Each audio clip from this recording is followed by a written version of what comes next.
అందరికీ నమస్కారం. आप सभी को ब्रह्मश्री तटवर्ती राघव राव सर का नमस्कार। కార్యక్రమం ప్రారంభించే ముందు గురువు గారి పత్రి గారికి ఒక్కసారి మనం ధన్యవాదాలు చెప్పుకుందాం. कार्यक्रम शुरू करने से पहले परम गुरु ब्रह्मश्री पितामह पत्री जी को धन्यवाद करते हैं। మనం గత 49 ఎపిసోడ్ నుంచి ఒక విషయమే చెప్పుకుంటున్నాం. हम पिछले 49 एपिसोड से एक विषय के ऊपर चर्चा कर रहे थे। ఈ రోజు 50వ ఎపిసోడ్. आज का यह एपिसोड 50वां है ఏమిటంటే ఆ విషయం వికృతి, ప్రకృతి, సంస్కృతి. और वह विषय है विकृति, प्रकृति और संस्कृति। ఈ సందర్భంగా అజ్ఞాని యొక్క ప్రవర్తన ఎలా ఉంటుందో మనం తెలుసుకుంటున్నాం. इसी संदर्भ में अज्ञानी का व्यवहार कैसे होता है उसके बारे में हम जानकारी प्राप्त कर रहे हैं। ఇంచేతంటే అజ్ఞాని యొక్క ప్రవర్తన సృష్టి విరుద్ధంగా ఉంటుంది. क्योंकि अज्ञानी का व्यवहार सृष्टि विरुद्ध रहता है, దానివల్ల జీవితంలో కొన్ని సమస్యలు, కష్టాలు ఎదుర్కొంటారు. जिनके वजह से जीवन में कुछ समस्याएं और तकलीफ उत्पन्न होते हैं అనుకున్న లాభాలు పొందలేరు. और वे जैसे लाभ प्राप्त करना चाहते हैं वो पा नहीं सकते हैं। అంచేత ఇవన్నీ మనం తెలుసుకుని इसीलिए हम इन सभी विषयों को जानकर అజ్ఞానంలోంచి బయటపడే ప్రయత్నం చేయాలి.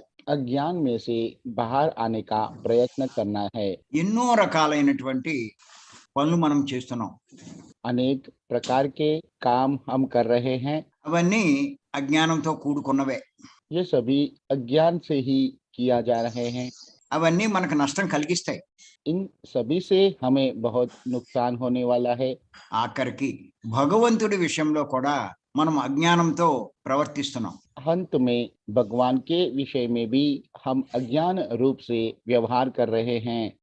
అవి మనకి కష్టాలు తేవడమే కాదు, ये हमें मुसीबत ही नहीं लाते हैं, మనము కోరుకున్న లాభాలు పొందలేం కూడా. हम जिन लाभों को प्राप्त करना चाहते हैं वह भी नहीं मिलेंगे। ఈ రోజు ఒక విషయం తెలుసుకుందాం. आज हम एक और विषय के बारे में जानकारी प्राप्त करेंगे। అందరూ రాసుకోండి. आप सभी को श्रद्धा पूर्वक लिखना है। భగవంతుడు శక్తిమంతుడు. भगवान शक्तिवान है, ఆయనకు తెలియంది ఏదీ లేదంటూ उनको पता नहीं है ऐसा कुछ भी नहीं है यह बोलकर పాపాలు చేస్తూ ఉంటారు. पाप कर्म करते रहते हैं। దీనికి కారణం అజ్ఞానమే. इसका कारण भी अज्ञान ही है। మరొక్కసారి చెప్తాను. భగవంతుడు శక్తిమంతుడు. भगवान शक्तिमान है, ఆయనకి తెలియంది లేదంటూ ఏమీ లేదు అంటారు. उनको पता नहीं है ऐसा कुछ भी नहीं है ऐसा बोलते हैं। అని చెప్తూ ऐसा बोलते हुए ఎన్నో పాపాలు చేస్తూ ఉంటారు. अनेक पाप कर्म करते हैं। ఇది అజ్ఞానం. ये अज्ञान है। దీని గురించి కొంచెం వివరంగా తెలుసుకుందాం. इसके बारे में थोड़ा विस्तृत रूप में जानकारी प्राप्त करेंगे। ఎంచేతంటే భగవంతుడు శక్తిమంతుడు. क्योंकि भगवान शक्तिवान है, ఆయన ప్రతిదీ తెలుసుకోగలడు वे सब कुछ जान सकते हैं। అని అంటూ ऐसे बोलते हुए మరి తమ కష్టాలు తొలగించమని, उनके मुसीबतों को दूर करने के लिए, పాపాలు క్షమించమని, पाप कर्मों को माफ करने के लिए, కోరికలు తీర్చమని इच्छाओं को पूरा करने के लिए మరి ప్రార్థనలు చేస్తారు. प्रार्थना करते हैं। అన్ని మతాల్లోనూ చేస్తారు. सभी धर्मों में करते हैं। మీరు చూడండి, आप देख सकते हैं ప్రపంచంలో दुनिया में ఏ మారుమూల, किसी भी कोने में जाइए, ఏ దేశంలో, कोई भी देश में, ఏ ప్రాంతంలో, किसी भी प्रांत में, ఎక్కడ ఉన్నా కూడా ఇలా ప్రార్థనలు చేస్తూ ఉంటారు. कहीं पे भी देखेंगे तो इस तरह के प्रार्थना करते रहते हैं। దీని అర్థం ఏమిటి అంటే इसका मतलब यह है ఆయన ఒక్క చోటే ఉంటే यदि वे एक जगह ही रहते तो మరి ఒక్క చోటే వచ్చి ఆ ప్రార్థన చెయ్యాలి. तो एक ही जगह पे आकर प्रार्थना करना चाहिए। మరి ప్రపంచమంతా ప్రార్థిస్తున్నారు అంటే लेकिन पूरी दुनिया भर में प्रार्थना कर रहे हैं, इसका मतलब ఆయన ఎక్కడ ప్రార్థించినా తెలుసుకోగలడనే నమ్మకం. उनको कहीं पे भी प्रार्थना करेंगे तो उनको समझ पाएंगे, यह भरोसा उनको है। ఆయన ఎక్కడ ఎవరు ప్రార్థిస్తున్నా తెలుసుకోగలడనే నమ్మకం. वे कहीं पे भी कोई भी प्रार्थना करता है तो जान सकते हैं यह विश्वास उनको है। దాని అర్థం ఏమిటి అంటే ఆయన అన్ని చోట్ల ఉంటాడని, इसका मतलब यह है कि वे सभी जगहों पे रहते हैं, అన్ని ప్రాంతాల్లో ఉంటాడని सभी प्रांत में रहते हैं, ऐसा నమ్మకం ఉండబట్టే అలా చేస్తున్నారు. विश्वास है, इसीलिए इस तरह से कर रहे हैं। మరి తమ కోరికలు చెప్తే और उनका विचार व्यक्त करने से ఆయన తెలుసుకుంటాడు, उनके इच्छाएं व्यक्त करने से वे समझ सकते हैं ఆ కోరికలు తీరుస్తాడు అనేటువంటి और నమ్మకం. और इनकी इच्छाओं को पूरा करेंगे, ऐसा उनको भरोसा रहता है। పాపాలు క్షమిస్తాడని నమ్మకం. पापों को माफ करेंगे, ऐसा उनको विश्वास रहता है। మరి వాళ్ళు కోరుకున్నవి और वे जो इच्छा व्यक्त करते हैं అన్నీ కూడా सब कुछ ఆయన తెలుసుకున్నప్పుడు, उनके जानने के बाद, తెలుసుకోగలిగినప్పుడు, जान सकने के बाद, మరి వీరు చేసే పాపాలు ఆయనకి తెలియదా? तो इनके द्वारा किया गए पाप कर्मों के बारे में उनको पता नहीं है क्या? మరి ఈ విషయం ఎందుకు ఆలోచించరు? ये विषय के बारे में क्यों नहीं सोचते हैं? మరి పాపాలు ఎందుకు చేస్తున్నారు? तो पाप क्यों कर रहे हैं? పాపాలు చేస్తే భగవంతుడు ఊరుకుంటాడా? पाप करेंगे तो भगवान चुप बैठेंगे क्या? మనం చేసిన పాపాలకు భగవంతుడు శిక్ష వెయ్యడా?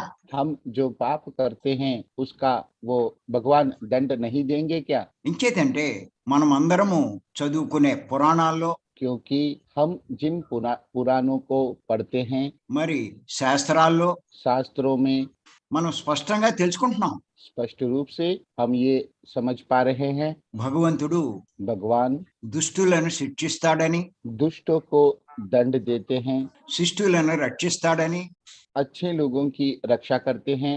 మనం అందరము తెలుసుకుంటున్నాం, వింటున్నాం. हम सब ये बात समझ रहे हैं और सुन रहे हैं। రామాయణంలో మనం చూసినట్లయితే रामायण में हम देख सकते हैं దేవుడైనటువంటి రాముడు भगवान रूप ऐसा राम రాక్షసుల్ని సంహరించాడు, राक्षसों का संहार किया है, దుర్మార్గులను శిక్షించాడు. दुष्टों को दंड दिया है। ఇది మనకి స్పష్టంగా తెలుస్తుంది ఆ పురాణం ద్వారా. हमें उस पुराण के द्वारा स्पष्ट रूप से समझ में आता है।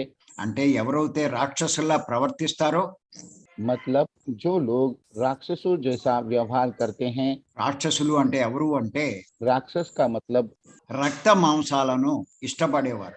खून से भरा हुआ मांसों को पसंद करने वाले, రక్త మాంసాలు खून से भरा हुआ मांस ఇష్టపడేవారు.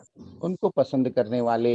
అంతేకాదు తమ ఆనందం కోసం ఇతరుల్ని హింసించేవారు. इतना ही नहीं, अपना आनंद के लिए औरों को हिंसा करने वाले, వాళ్ళనే రాక్షసులు అంటారు. उन्हीं को राक्षस कहते हैं। అలాంటి వారు ఎవరైనా సరే ऐसे लोग चाहे कोई भी हो, శిక్షింపబడతారని తెలుసుకోవాలి. वो उनको दंड मिलता ही है, यह बात हमें जान लेना चाहिए। ఇది మనకు బోధించడానికే यह बताने के लिए ही ఆ రామాయణం అనే పురాణం చెప్పబడింది. रामायण नाम का पुराण हमें बताया गया है। రాముడి చరిత్రలోంచి మనం తెలుసుకోవాల్సినటువంటి సందేశం ఇదే. राम के चरित्र से समझने वाला संदेश यही है। అంచేత ఏ మానవులైతే इसीलिए जो मानव రక్త మాంసాలు ఇష్టపడతారో, खून से भरा हुआ मांस को पसंद करते हैं, అంటే మాంసాన్ని ఇష్టంగా తింటారో, मतलब मांसाहार को पसंद करके खाते हैं, ఆ జీవుల్ని చంపుతారో, उन जीवियों का वध करते हैं, వాటిని క్రూరంగా హింసిస్తారో, उन्हें क्रूर रूप से हिंसा करते हैं, దైవం చే శిక్షింపబడతారని తెలుసుకోవాలి. उनको भगवान के द्वारा दंड दिया जाता है, यह बात हमें समझ लेना चाहिए।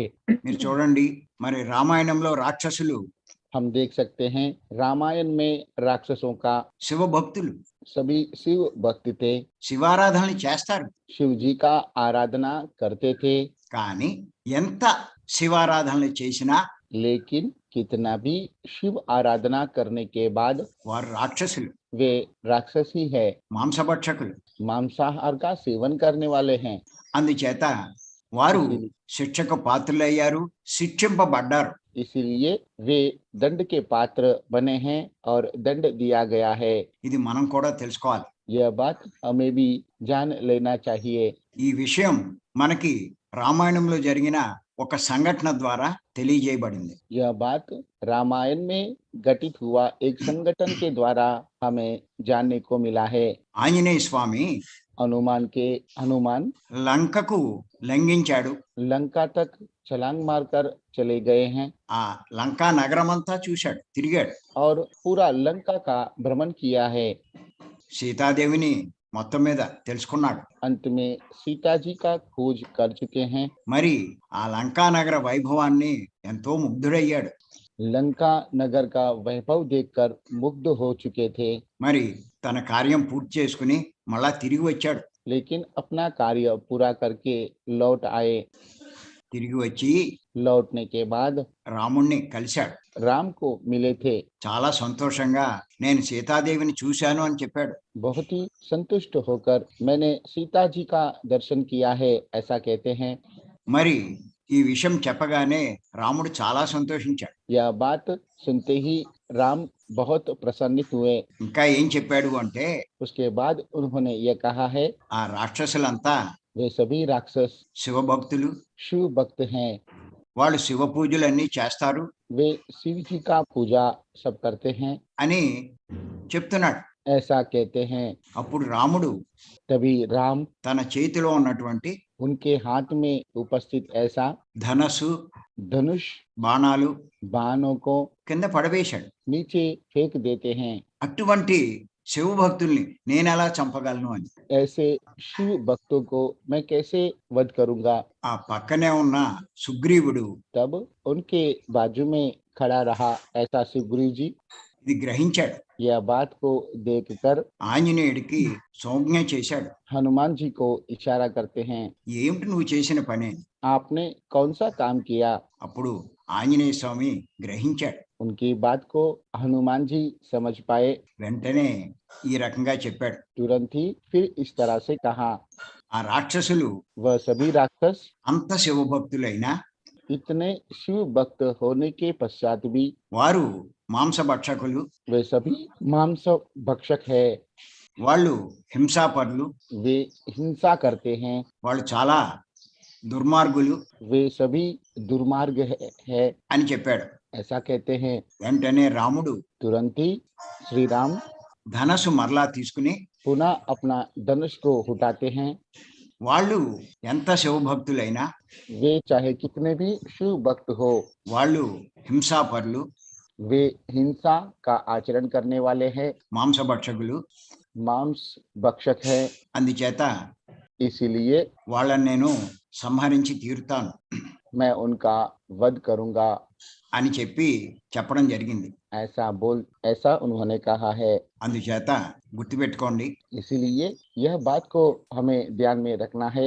మీరు ఎన్ని పూజలు చేసినా, ये लोग कितने भी पूजा करने के बाद भी, ప్రార్థనలు చేసినా, प्रार्थना करने के बाद भी, ఎన్ని ఆరాధనలు చేసినా, कितने भी आराधना करने के बाद भी, మీరు కనుక यदि हम మాంసభక్షకులైతే, मांस भक्षक है तो, జీవహింసా పరులవుతే जीव हिंसा करने वाले हैं तो తప్పనిసరిగా శిక్షింపబడతారన్న సంగతి తెలుసుకోవాలి. निश्चित रूप से दंड दिया जाएगा। यह बात हमें समझ लेना चाहिए। నేను పూజలు చేస్తున్నాను అని ధైర్యంగా ఉంటే సరిపోదు. मैं पूजा कर रहा हूँ ऐसा सोचकर धैर्य से रहेंगे तो पर्याप्त नहीं है।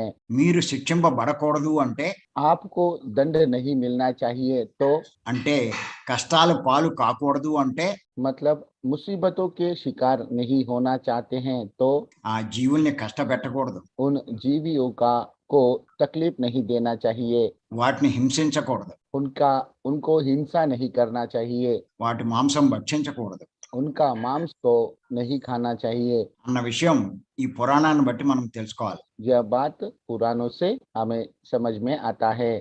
అంతేకాదు, इतना ही नहीं, మహాభారతం తీసుకున్నా महाभारत में भी देखते हैं तो అధర్మంగా ప్రవర్తించే కౌరవులను, अधर्म रूप से व्यवहार करने वाले कौरवों को మరి భగవానుడైనటువంటి శ్రీకృష్ణుడు भगवान स्वरूप ऐसा श्री कृष्ण దగ్గర ఉండి उनके पास रहकर అర్జునుడి చేత, పాండవుల చేత చంపించడం మనం చూసాం. अर्जुन के द्वारा पांडवों के द्वारा उनका वध कराने की बात हम देख चुके हैं। మరి ఎందుకు ఆయన దగ్గరుండి ఈ పని చేయించాడు? वे क्यों उनके करीब रहकर ये काम करवाए? దానికి ముఖ్య కారణం వారంతా అధర్మపరులు. उसका मुख्य कारण वे सभी अधर्मी हैं, అధర్మ పక్షాన ఉన్నారు. अधर्म के पक्ष में हैं, అధర్మాన్ని ప్రోత్సహించారు. अधर्म का प्रोत्साहन किया, అందుచేత వాళ్ళందరూ శిక్షార్హులయ్యారు. इसलिए वे सब दंडनीय बने हैं। మీరు కనుక గమనిస్తే यदि आप उनको देखते हैं तो భీష్మ పితామహుడు पितामह भीष्म भी ఆయన ఎంతో గొప్పవాడు, बहुत ही महान व्यक्ति थे, శక్తిశాలి, शक्ति संपन्न थे। మరి ఎన్నో ధర్మ సూక్ష్మాలు తెలుసున్నవాడు. उनको अनेक धर्म सूत्रों के बारे में जानकारी थी। అయినా సరే ఆయన సంహరింపబడ్డాడు. उसके बाद भी उनका संहार किया गया है। దానికి ముఖ్య కారణం उसका मुख्य कारण అధర్మం వైపు ఆయన ఉండడమే. अधर्म के पक्ष में खड़ा रहना ही था। ఆయన అధర్మాన్ని ఆచరించకపోయినా वे स्वयं अधर्म का आचरण नहीं करने के पश्चात भी అధర్మం పక్షాన ఉన్నాడు अधर्म के पक्ष में खड़े थे। అని మనం దాన్ని బట్టి తెలుసుకోవాలి. इस बात से हमें ये समझना चाहिए, మనం అధర్మంగా వ్యవహరించకూడదు, हमें भी अधर्म रूप व्यवहार नहीं करना चाहिए, అధర్మాన్ని సమర్థించకూడదు, अधर्म का समर्थन नहीं करना चाहिए, అధర్మం పక్షాన ఉండకూడదు. अधर्म के पक्ष में खड़ा नहीं रहना चाहिए। అలా ఉంటే మనమంతా శిక్షార్హులం అవుతాం. यदि उस तरह से रहेंगे तो हम सब भी दंडनीय बनेंगे। అలాగే మహాభారతంలో కర్ణుని విషయం కూడా మనం చూడొచ్చు. उसी तरह से महाभारत में कर्ण के विषय में भी हम समझ सकते हैं। ఆయన దానకర్ణుడు वे दान कर्ण थे, అనే బిరుదు ఉంది. उनको यह बिरुद भी मिला था। అంటే ఆయన్ని ఎవరు అడిగినా దానం చేసేవాడు. मतलब वे कोई भी उन्हें मांगने से दान करते थे, ఎప్పుడు కాదనేవాడు కాదు. कभी भी मना नहीं करते थे। ఆయన గురించి ఎంత గొప్పగా చెప్తారంటే उनके बारे में इतनी महानता से बताते हैं, ఎవరైనా ఏదైనా అడిగితే कभी भी कोई भी कुछ भी मांगते हैं तो కుడి చెయ్యి ఖాళీ లేకపోతే दाया हाथ खाली नहीं रहता है तो ఎడం చేతితోటి దానం చేసేవాడంట. बाया हाथ से ही दान करते थे। ఆ కుడి చెయ్యి శుభ్రం చేసుకొచ్చే లోపల दाया हाथ को शुद्ध करते वक्त ఆయన అభిప్రాయం మారిపోతుందేమో అని భయంతో उनका अभिप्राय शायद बदल सकता है उस अभिप्राय से। అంత గొప్ప దాన కర్ణుడైన इतने महान दान वीर कर्ण थे। మరి అటువంటి కర్ణుడు కూడా इतने महान कर्ण भी మహాభారత యుద్ధంలో సంహరింపబడ్డాడు. महाभारत युद्ध में संहार किया गया है। దాని అర్థం మనం తెలుసుకోవచ్చు. इसका अर्थ हम समझ सकते हैं, ఇంచేతంటే కర్ణుడు అధర్మాన్ని ప్రోత్సహించాడు, क्योंकि कर्ण अधर्म का प्रोत्साहन किया, అధర్మ పక్షాన్ని ఉన్నాడు, अधर्म के पक्ष में खड़े थे, అందుచేత సంహరింపబడ్డాడు. इसलिए उनका संहार किया गया। మరి మనం కూడా इसलिए हमें भी అధర్మంగా వ్యవహరించిన, अधर्म रूप से व्यवहार करने से, అధర్మాన్ని ప్రోత్సహించిన, अधर्म का प्रोत्साहन करने से, అధర్మ పక్షాన ఉన్న अधर्म के पक्ष में खड़े रहने से మనము శిక్షింపబడతామన్న సంగతి తెలుసుకోవాలి. हम भी दंडित किए जाएंगे, यह बात हमें समझना चाहिए। ఇదే మహాభారతంలోని సందేశం. यही महाभारत का संदेश है। మరి అధర్మం అంటే ఏమిటి? तो अधर्म क्या है? మనకి లోకంలో ఒక సూక్తి ఉంది. इसके बारे में दुनिया में एक बात प्रचलित है, అహింస పరమో ధర్మః అని. अहिंसा परमो धर्मः, ऐसा అంటే है।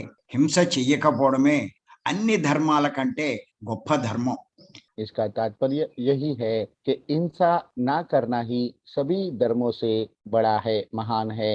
అంటే హింసో పరమో అధర్మః అని అర్థం. इसका मतलब हिंसो परमः अधर्मम, అంటే హింస చెయ్యడమే అన్నిటికంటే గొప్ప అధర్మం అని. मतलब हिंसा करना ही सबसे बड़ा अधर्म है। అంటే మాంసం తినడమే గొప్ప అధర్మం అన్న సంగతి తెలుసుకోవాలి. मतलब मांसाहार का सेवन करना ही सबसे बड़ा अधर्म है, यह हमें समझना चाहिए। ఆ జీవుల్ని చంపడం, వాటిని హింసించడం కూడా అధర్మమే అన్న సంగతి తెలుసుకోవాలి. उन जीवों का वध करके उनका मांस खाना भी सबसे बड़ा अधर्म है, यह हमें जान लेना चाहिए। ఎవరైతే మరి మాంసభక్షణ చేస్తారో जो लोग भी मांस का सेवन करते हैं వాళ్ళు ఆ హింసను ప్రోత్సహించిన వారు అవుతారు. वे भी उस हिंसा का प्रोत्साहन करने वाले बनते हैं। అంచేత వాళ్ళంతా శిక్షకు పాత్రులు అవుతారు. इसलिए वे सभी भी शिक्षा के पात्र बनते हैं। అందుచేత గుర్తుపెట్టుకోండి, మాంసం తినే వాళ్ళందరూ ఖచ్చితంగా శిక్షకు పాత్రులే. इसलिए यह बात ध्यान में रखिए, मांसाहार का सेवन करने वाले भी सभी दंडनीय है। అందుకే పత్రి గారు చెప్తారు, इसलिए पत्री जी कहते हैं మన పాపాలే రోగాలు అని. हमारे पाप ही बीमारियां है। అంటే మన రోగాలకు కారణం మనం చేసే పాపాలు. सभी बीमारियों का कारण हमारे द्वारा किए गए पाप कर्म ही है। పాపాలు అంటే జీవహింస చేయడం, पाप का मतलब जीव हिंसा करना, మాంసభక్షణ చేయడం. मांस भक्षण करना। అంచేత అర్థం చేసుకోండి, इसीलिए इस बात को समझ लीजिए, హింస చెయ్యకండి, हिंसा मत कीजिए, మాంసభక్షణ చేయకండి, मांस का भक्षण मत कीजिए, పాపాలకు కారణం కాకండి, पापों का कारण मत बनिए, కష్టాలు తెచ్చుకోకండి. मुसीबतों को आह्वान मत कीजिए। భగవంతుడు మనము ఎన్ని పూజలు చేసినా भगवान हमारे द्वारा कितनी भी पूजाएं करने के पश्चात भी మనం కనుక పాపాలు చేస్తే ఖచ్చితంగా శిక్షింపబడతామన్న సంగతి తెలుసుకోవాలి. यदि हम पाप कर्म करते हैं निश्चित रूप से दंडित होंगे, यह बात हमें समझना चाहिए। మనం చేసే ప్రతి పాపము ఆయనకి తెలుస్తుంది. हमारे द्वारा किया गया प्रत्येक पाप उनको समझ में आता है। ఆయన చూడట్లేదని అనుకోకండి. वे नहीं देख रहे हैं ऐसा मत समझिए, सोचिए। ఆయన గుళ్ళోనే ఉంటాడన్న సంగతి గుళ్ళోనే ఉంటాడు అని అనుకోకండి. वे सिर्फ मंदिरों में ही रहते हैं ऐसा मत सोचिए। ఆయన అంతటా ఉంటాడు. वे सभी जगह पे उपस्थित है। ప్రతి ఒక్కరూ చేసే ప్రతి పని ఆయన చూస్తూ ఉంటాడు. प्रति कार्य को वो देखते रहते हैं। వాటినన్నిటినీ రికార్డు చేయబడతాయి, అవన్నీ రికార్డు చేయబడతాయి. यह सभी रिकॉर्ड किया जा रहा है। ఆ సమయం వచ్చినప్పుడు శిక్షలు కూడా వేయబడతాయి समय आने पर दंड भी दिया जाएगा, అనే విషయం మర్చిపోకండి. यह बात मत भूलिए। ఆయన అంతటా ఉన్నాడు అన్న సంగతి తెలుసుకోండి. वे सभी जगह पे मौजूद है, यह बात समझ लीजिए। పాపాలు చేయకండి. पाप मत कीजिए, కానీ లోకంలో लेकिन दुनिया में ఆయన అంతటా ఉన్నాడు అన్నట్టుగా చెప్తారు, वे सभी जगह पे उपस्थित है ऐसा कहते हैं, ప్రవర్తిస్తారు. व्यवहार भी करते हैं। వీళ్ళు ఇండియాలో ఉన్నప్పుడు ప్రార్థిస్తారు, यह लोग भारत में रहते हैं तभी भी प्रार्थना करते हैं, అమెరికా వెళ్ళినా ప్రార్థిస్తారు. अमेरिका जाते हैं तब भी प्रार्थना करते हैं। అంటే ఆయన అంతటా ఉన్నాడని వాడికి తెలుసున్నట్టేగా. इसका मतलब भगवान हर जगह पे मौजूद है, यह बात उनको पता है। మరి మనం చేసే పాపాలు చూడ్డా? तो हमारे द्वारा किए जाने वाले पापों को नहीं देखेंगे क्या? ఖచ్చితంగా చూస్తాడు. निश्चित रूप से देखते हैं। అంచేత పాపాలు చేయకండి, इसलिए पाप मत कीजिए, అజ్ఞానాన్ని తొలగించుకోండి. अज्ञान को दूर कीजिए। జ్ఞాని అన్ని చోట్ల పవిత్రంగా ఉంటాడు. एक ज्ञानी हर जगह पे पवित्र रूप से ही रहते हैं। అందుకే పత్రి గారు అందరినీ జ్ఞానం సంపాదించుకోమంటారు. इसीलिए पत्री जी सभी लोगों को ज्ञान प्राप्त करने का संदेश देते हैं। ఆ జ్ఞానం సంపాదించుకోవడం కోసం ధ్యానం చేయమంటారు. उस ज्ञान को प्राप्त करने के लिए ध्यान करने के लिए कहते हैं। ఆ జ్ఞానం పొందినవాడు यह ज्ञान प्राप्त करने वाले భగవంతుడు అంతటా ఉన్నాడని తెలుసుకుంటాడు. भगवान सभी जगह पे हैं, यह बात समझते हैं। అందరి శరీరాల్లో ఉన్నాడని తెలుసుకుంటాడు. सभी के शरीर में है, यह बात जान लेते हैं। అన్ని జీవులలోనూ ఉన్నాడని తెలుసుకుంటారు. सभी जीवियों में भी है, यह बात भी समझ लेते हैं। అంచేత ఎవరిని హింసించడు, इसलिए किसी का भी हिंसा नहीं करते हैं, మాంసం భక్షించడు. मांसाहार का सेवन नहीं करते हैं, మరి అన్ని చోట్ల పవిత్రంగా ఉంటాడు. और सभी जगह पे पवित्र रूप से रहेंगे। అందుచేత భగవంతుడు ఒక్క చోటే ఉంటాడు అనుకుంటే అది అజ్ఞానమే. इसीलिए भगवान एक ही जगह पे रहते हैं, ऐसा सोचते हो तो यह अज्ञान है। ఆయన చూడట్లేదు అంటూ పాపాలు చేస్తే, హింస చేస్తే నష్టపోయేది మనమే. वे नहीं देख रहे हैं ऐसा मानकर यदि पाप कर्म हिंसा करेंगे तो नुकसान हमको ही होगा। చాలా మంది మీరు గమనిస్తే बहुत लोगों को यदि हम देखते हैं तो వాళ్ళు గుడికి వెళ్ళిన రోజున మాంసం తినరు. मंदिर जिस दिन जाते हैं उस दिन मांसाहार का सेवन नहीं करते हैं। వాళ్ళ నమ్మకం ఏంటంటే उनका मानना यह है, ఇంటికాడ మాంసం తిని घर में मांसाहार का सेवन करके గుడికి వెళ్తే मंदिर जाएंगे तो వీడు చేసిన పాపం దేవుడు గ్రహిస్తాడని. इनके द्वारा किया गया पाप भगवान देख लेंगे, ऐसा सोचते हैं। అందుకని ఆ రోజే మాంసం తినడు. इसीलिए सिर्फ उसी दिन मांस नहीं खाते हैं, మిగతా రోజులన్నీ శుభ్రంగా తింటాడు. बाकी सभी दिन में मजे से खाता है, మరి खाते మిగతా हैं। రోజులు భగవంతుడు ఉండడా, చూడడా? तो दूसरे दिनों में भगवान नहीं रहते हैं क्या, नहीं देखते हैं क्या? మరి శిక్షలు వేయడా? तो दंड नहीं देंगे क्या? మరి ఈ పనులు ఎందుకు చేస్తున్నారు? तो ऐसा कार्य क्यों कर रहे हो? అజ్ఞానమే దానికి కారణం. अज्ञान ही इसका कारण है। చేత జీవహింస చేయకండి, इसीलिए जीव हिंसा मत कीजिए, మాంసం తినకండి, मांसाहार का सेवन मत कीजिए, పాపాలు చేయకండి, पाप मत कीजिए, శిక్షకు పాత్రులు కాకండి.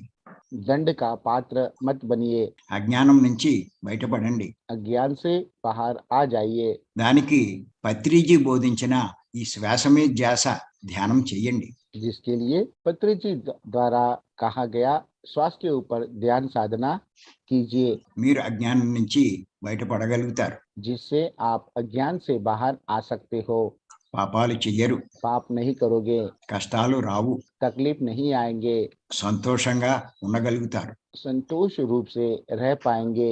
మరి అద్భుతమైన ఈ మార్గాన్ని మనకి పత్రి గారు అందించారు. इतना अद्भुत मार्ग पत्री जी ने हमें दिया है, వారికి మనం ధన్యవాదాలు చెప్పుకుందాం. उनको हम धन्यवाद देते हैं। మరి ఈ అవకాశం ఇచ్చిన మీ అందరికి కూడా నేను ధన్యవాదాలు చెప్తున్నా. यह मौका देने के लिए आप सभी को भी ब्रह्मश्री तटवर्ती राघव राव सर धन्यवाद दे रहे हैं। Thank you. तो आज का इस विषय के प्रति किसी को भी संदेह अथवा सुझाव है तो कृपया हैंड रेस करेंगे और गुरु जी से अपना विचार व्यक्त करेंगे।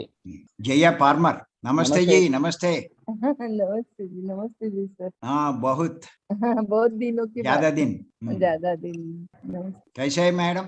हाँ हाँ ठीक है ठीक है। क्या कर रहे हो? ध्यान कर रहे। और क्या क्यों काम नहीं है? हाँ जूम को हाँ क्यों नहीं आया? हाँ जूम में नहीं आई थी, जरा बाहर गई थी गांव में, वहाँ थोड़ा प्रॉब्लम था नेटवर्क का। Okay hmm. Sir, okay. हाँ, बहुत ही सुंदर सर, आपने बहुत ही अच्छी तरह प्रकृति विकृति संस्कृति लोग कैसे अज्ञान में रहते हैं, सृष्टि विरुद्ध सारे कार्य करते हैं कि लोग ऐसे सोचते हैं कि हमें भगवान नहीं देख रहे हैं, मंदिर में ही दिखते हैं, बाहर कहाँ भी हमें भगवान, हम लोग कुछ भी करते हैं, जो भी कर्म करते हैं तो भी हमें हमें हम लोग दुष्कर्म करते हैं, मांसाहार करते हैं, किसकी हिंसा करते हैं, तो हम सोचते हैं कि भगवान तो मंदिर में ही रहते हैं, बाहर नहीं रहते हैं, तो हमें उसका फल नहीं मिलेगा, ऐसे हम सोचते हैं। तो ये हमारा अज्ञान है। आपने बहुत ही अच्छी तरह समझाया है कि हम लोग प्रार्थना करते हैं, हमें लगता है कि जब भी प्रार्थना करते तभी हमें भगवान दिखते हैं, बाकी टाइम में तो हमें भगवान नहीं दिखते हैं, तो हमें दंड नहीं मिलेगा। तो हम लोग कैसे अज्ञान में रहते हैं। राक्षस जो शिव भक्त रहते हैं तो भी उनका उनका वध होता है, क्योंकि वो मांसाहार करते हैं, दूसरों को कष्ट देते हैं, हिंसा करते हैं, क्रूरता से कोई भी प्राणी का वध करते हैं। वो शिव साधना करने के बाद भी वो दंडनीय दंड के पात्र है। जो सृष्टि के विरुद्ध ऐसे काम करते हैं, ऐसे को भगवान दंड अवश्य ही देते हैं। पूजा करने के बाद में कि हम हमारा अज्ञान से हम लोग सोचते हैं कि हम लोग अधर्म से व्यवहार करते हैं, वो भी दंड के पात्र रहते हैं। अर्जुन के द्वारा भी हमें पांडव, ऐसे पांडवों का सभी अच्छी तरह आपने उदाहरण दिया है कि भीष्म पितामह है, उन्होंने भी अधर्म का साथ दिया था तो भी उनका वध हो गया क्योंकि उन्होंने अधर्म का साथ दिया ना। इसीलिए आपने बहुत ही अच्छी तरह की साधना, हमें साधना करना है और दूसरों को भी उसका लाभ के लिए हमें बताना है कि हमें लगता है कि जब मृत्यु होती है तो कुछ भी साथ नहीं आता है और ध्यान से ही हम लोग अच्छी तरह आगे बढ़ सकते हैं। रजोगुण से एक मिनट। और कर्ण इतना दानी था तो भी उन्होंने अधर्म का साथ दिया ना, तभी उनको भी दंड मिला था। अहिंसा परमो धर्म है कि हिंसा नहीं करना है, हमें धर्म के ऊपर ही धर्म के साथ ही रहना है, मांस का सेवन नहीं करना है। मांस के सेवन से ही हमें जो पाप है, उस जो पाप होता है वो उससे बीमारियां आती है। मांस भक्षण ओ पूजा के पश्चात भी हम लोग उसके दंड के भागीदार होते हैं। हमें लगता है कि भगवान हमें यहाँ नहीं दिखते, वहां नहीं दिखते, वो तो मंदिर में ही रहते हैं तो हम लोग मंदिर में जाते हैं, लेकिन भारत में, अमेरिका में प्रार्थना करते हैं कि गॉड इज एवरीवेयर है, सभी जगह पे भगवान है और हमें देख रहे हैं। पाप नहीं करना चाहिए। हम लोग को अज्ञान से दूर, ऐसे अज्ञान से हम लोग को अज्ञान में नहीं रहना है, ज्ञान से रहना है कि भगवान हमें देखता ही है। जो भी हम लोग गलत काम करेंगे, मांसाहार करेंगे, क्योंकि सभी प्राणी के जीव में भी भगवान रहते हैं। बहुत ही आपने अच्छी तरह बताया है, बहुत ही सुंदर। थैंक यू धन्यवाद, मैडम, थैंक यू। धन्यवाद सर।